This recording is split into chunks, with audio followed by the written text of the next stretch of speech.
Maybe it was the long fall and winter here in Sweden when everything was so gray and dull. Maybe it's realizing that the reason I feel so happy in spring and summer isn't only because of the warmth and the light, but because of the colors too. The greens, yellows, purples, blues. And maybe it was some of the events that life brought me this year that has made me question every single aspect of life itself and how I'm living mine.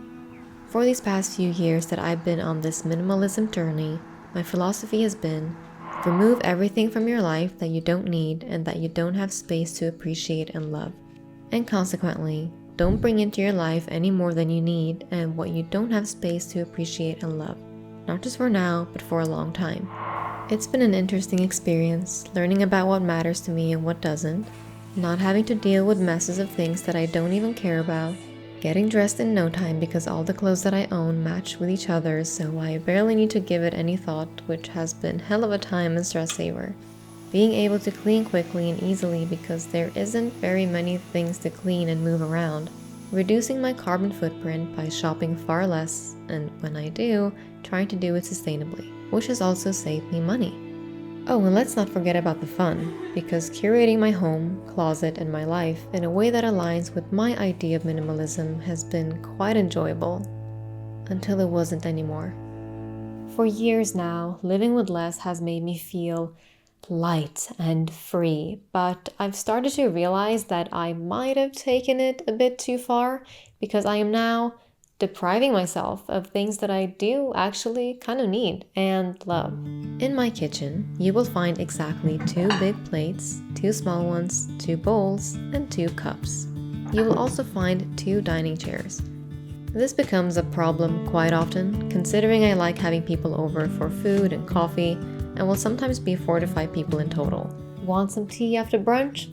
Sorry mate, I only got 2 cups, and someone will have to sit on the couch to eat because there aren't enough chairs for everyone. Oh, and you want some oatmeal for breakfast? Well, too bad, I only have 2 bowls, so someone will have to get a sandwich instead. Do I even need to explain how inconvenient it's been? When I moved into my apartment, I was questioning the necessity of quite literally everything, as an attempt to reduce my possessions to as few as possible. I would ask myself things like, do I really need scissors? Can't I get by with just using my small eyebrow scissors? And do I actually need a toolbox, or is it just going to, take up unnecessary space? Spoiler alert, not having a toolbox has brought me tons of unnecessary stress. Oh, and what is the argument for having art up on my walls? Can't they just be plain and white? And do I even need any lamps, or is it enough to have the flashlight on my phone? I am kidding about the last one. My clothes mostly consist of grays, whites, blacks, and beiges, and all the pieces, more or less, go together. And yes, you have definitely seen me wear color on multiple occasions. I do own a few pieces, but most of it is either borrowed or gifted.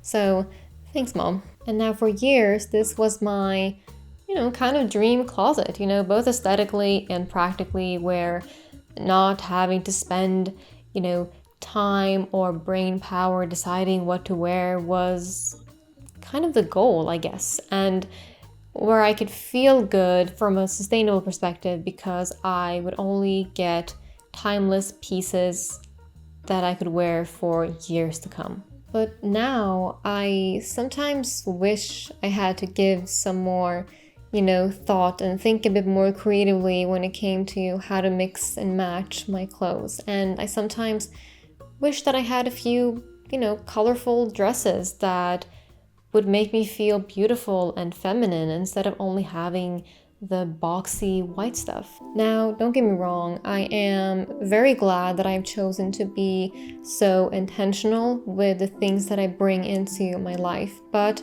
it has gotten to the point where I feel like my life is this tightly curated space that I need to preserve at all costs, a perfect canvas that needs to remain untouched.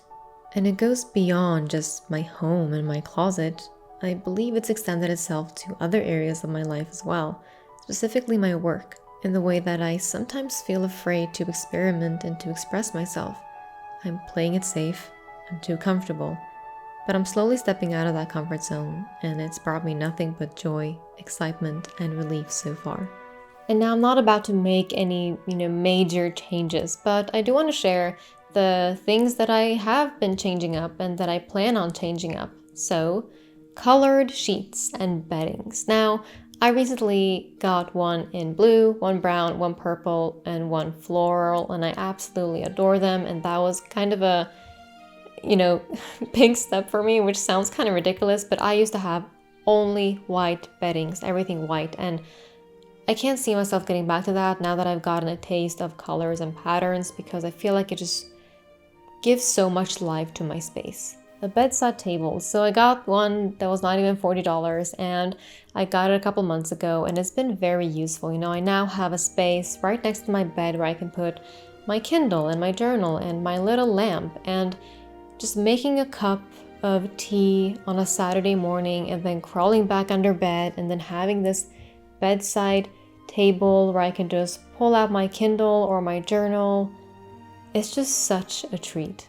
And now, speaking of cups, crockery in different colors is something that I would like to get, because again, I have all white right now, and you probably don't know this about me, but I love beautiful crockery. Whenever I go out to eat or I'm invited to eat at someone's place, the crockery, the plates, the cups, it's always the first thing that I think about or comment on, and I personally think that it adds so much to the food experience. And I no longer want to deprive myself of something that is so small and cheap and easy to get. Stickers.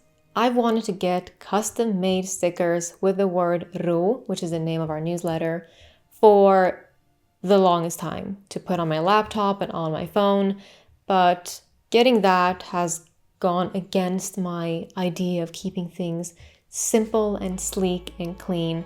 But screw that, I'm getting them.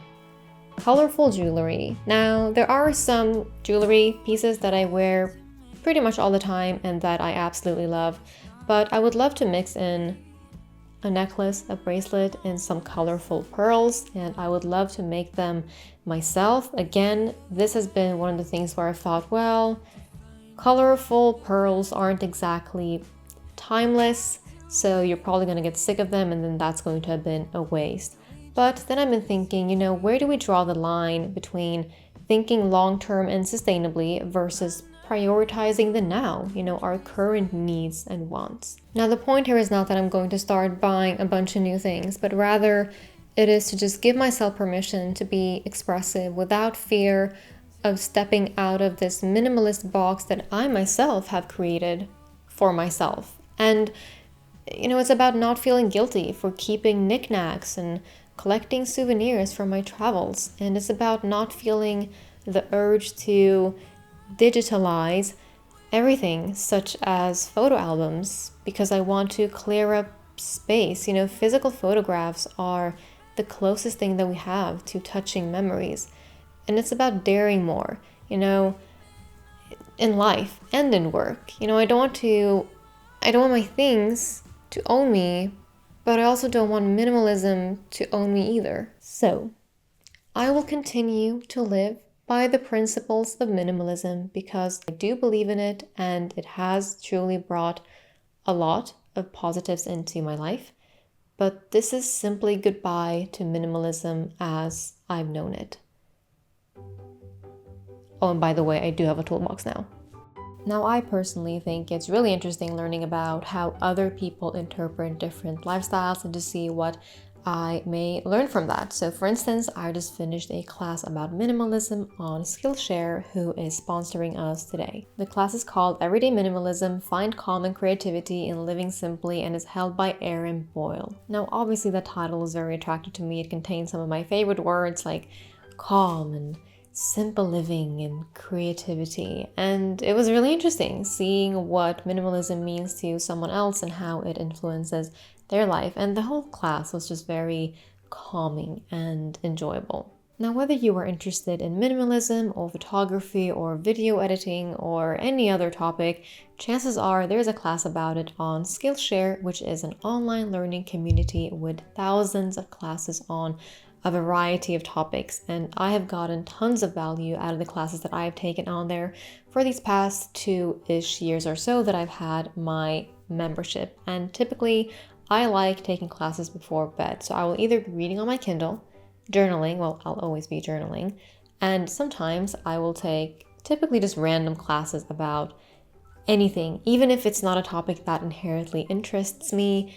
It's just very interesting learning about random stuff that you would never really think about learning about otherwise. Now, if you would like to try out Skillshare, I have an offer for you. So the first 1,000 people to use the link in my description box will get a free trial of Skillshare Premium membership, and after that, it's only around $10 a month. All right, thank you all so much for showing up to this conversation today. Now, please share your experience and your thoughts on minimalism or any other lifestyle or aesthetic that you are into or that you have incorporated into your life. And has your thoughts on it changed over time? Has it influenced your life for the better or for the worst?